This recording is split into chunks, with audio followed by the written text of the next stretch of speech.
कि मरने के बाद मुर्दा अपने घर वालों को कितने साल तक याद करता रहता है और रोता रहता है। हमारी आपसे रिक्वेस्ट है कि इस हकीकत को जानने के लिए इस वीडियो को आखिर तक जरूर देखिएगा। मेरे दोस्तों, हम में से हर एक ये जानता है कि ये दुनिया की जिंदगी बस थोड़ी सी है।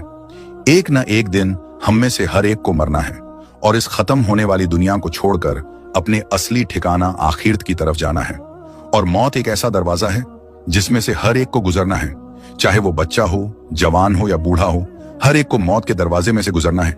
जिस तरह के अल्लाह तबारक व तआला कुरान पाक में इरशाद फरमाता है, कुल्लू नफ्सीन जाए कतुल मौत, कि हर जानदार को मौत का मजा चखना है। यानी हर वो चीज जिसके अंदर जान है उसको एक ना एक दिन मरना है। मेरे दोस्तों, दुनिया और आखिरत के बाद एक और दुनिया है जिसको हम आलम बरज़ख कहते हैं। मरने के बाद और कयामत से पहले तमाम जिन्हों इंसान की रूहों को अपने अमाल के हिसाब से इसमें रहना होता है, और रूह कहीं भी हो जिस्म के साथ उसका कनेक्शन रहता है। कब्र पर आने वालों को वो पहचानती है, और ये कहना कि फलां की रूह फलां के अंदर चली गई या इसने दोबारा जन्म लिया, ये अकीदा कुरानो सुन्नत के खिलाफ है। हदीस शरीफ में आता है कि जब मुसलमान मरता है तो उसके रास्ते खोल दिए जाते हैं कि जहां चाहे वो चला जाए। और हजरत सईद बिन मुसैयब रदियल्लाहु ताला अन्हो से मरवी है कि हजरत सलमान फारसी अब्दुल्ला बिन सलाम रदियल्लाहु ताला अन्हो जब हम आपस में मिले तो एक दूसरे से कहा कि अगर हम तीनों में से पहले कोई इंतकाल करता है तो बताना कि मौत के बाद उसके साथ क्या मामला हुआ। कहा क्या जिंदे और मुर्दा भी मिलते हैं? तो फरमाया हाँ, मुसलमान की रूह जन्नत में होती है और वो अपनी मर्जी से जहां चाहे जा सकती है।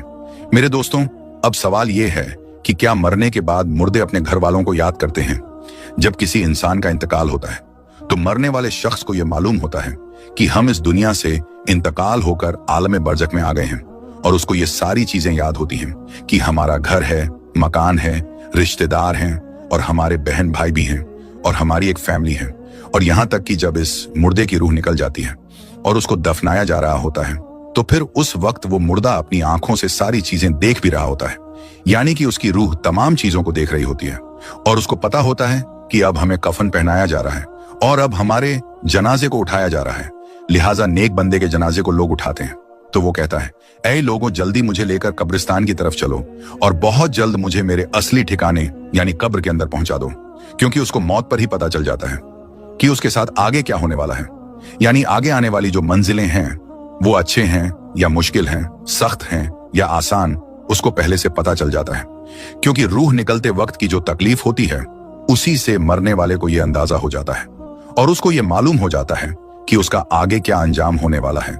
इसी वजह से जो मोमिन बंदा होता है वो कहता है, मुझे जल्दी लेकर चलो और मुझे कब्र के अंदर उतार दो और मेरे असली ठिकाने तक मुझे पहुंचा दो। क्योंकि हुजूर